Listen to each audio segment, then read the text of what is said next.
ഇതേപോലെ സമസ്ത കേരള ജമിയത്ത് ഉലമ കഴിഞ്ഞ 5-8 വർഷമായിട്ട് നിർവഹിച്ചുകൊണ്ടിരിക്കുന്ന പ്രധാനപ്പെട്ട ദൗത്യമാണ് കേരളത്തിൽ മാത്രമല്ല, കേരളത്തിന് പുറത്തുള്ള സംസ്ഥാനങ്ങളിൽ മുസ്ലിം സമുദായം വളരെ സാമ്പത്തികമായി പിന്നാക്കം നിൽക്കുന്ന പ്രദേശങ്ങളിൽ പള്ളിയില്ലാത്ത സ്ഥലത്ത് പള്ളി നിർമ്മിച്ചു കൊടുക്കുക, മദ്രസ ഇല്ലാത്ത സ്ഥലത്ത് മദ്രസ ഉണ്ടാക്കി കൊടുക്കുക, അറബി കോളേജുകൾ സ്ഥാപിക്കുക, അവിടെയുള്ള നിലവിൽ പ്രവർത്തിച്ചുകൊണ്ടിരിക്കുന്ന മദ്രസകൾക്ക് ആവശ്യമായിട്ടുള്ള സൗകര്യങ്ങൾ ചെയ്തു കൊടുക്കുക. അതിനു വേണ്ടിയിട്ട് മറ്റു സംസ്ഥാനങ്ങളിലെ മുസ്ലിം പിന്നാക്ക പ്രദേശങ്ങളിലെ ദീനി ദഅവ പ്രവർത്തനത്തിനു വേണ്ടി ഏറ്റവും കൂടുതൽ ഫണ്ട് ചെലവഴിക്കാൻ വേണ്ടിയിട്ടുള്ള ഒരു പദ്ധതിയാണ് സമസ്തക്കൊരു കൈത്താങ് എന്ന് പറയുന്ന ഒരു ഫണ്ട് ശേഖരണം നടത്താൻ തുടങ്ങി. ഈ ഫണ്ട് ശേഖരണം നടത്താൻ തുടങ്ങുമ്പോഴേക്ക് തന്നെ അടുത്ത കാലത്തായിട്ട് പുതിയ പ്രചരണം തുടങ്ങി. ഈ കൈത്താങ് ഫണ്ട് മുഴുവൻ ചെലവഴിക്കുന്ന സുപ്രഭാതം പത്രത്തിന് വേണ്ടിയിട്ടാണ്, അതുകൊണ്ട് ആരും പിരിവ് കൊടുക്കാൻ പാടില്ല. മറ്റു സംസ്ഥാനങ്ങളിൽ മുസ്ലിം പിന്നാക്ക പ്രദേശങ്ങളിൽ പള്ളി നിർമ്മിച്ചു കൊടുക്കാൻ, മദ്രസ നിർമ്മിച്ചു കൊടുക്കാൻ, സ്ഥാപനങ്ങൾ ഉണ്ടാക്കാൻ, അതുപോലുള്ള നിരവധി പദ്ധതികൾക്ക് വേണ്ടി ഈ ഫണ്ട് വിനിയോഗിക്കുകയാണ്.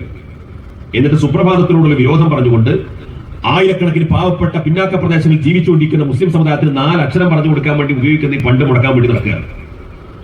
മദ്രസ ഉസ്താദുമാരോട് പറയാം, നിങ്ങൾ ആരും ഫണ്ട് വിൽക്കാൻ പാടില്ല. പള്ളി കമ്മിറ്റി ചർച്ച ചെയ്യാം, ഈ ഫണ്ട് നമ്മുടെ മഹലിൽ വേണ്ട.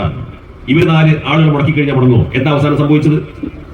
കൈത്താങ് ഫണ്ട് ഓരോ ജില്ലകൾ സ്വീകരിച്ചുകൊണ്ടിരിക്കുകയാണ്. ഇപ്പോൾ ഏറ്റവും ഒടുവിൽ കിട്ടിയുള്ള റിപ്പോർട്ട് കഴിഞ്ഞ വർഷത്തെ കൂടുതൽ ഫണ്ട് ശേഖരിക്കാൻ സാധിച്ചു എന്നുള്ള.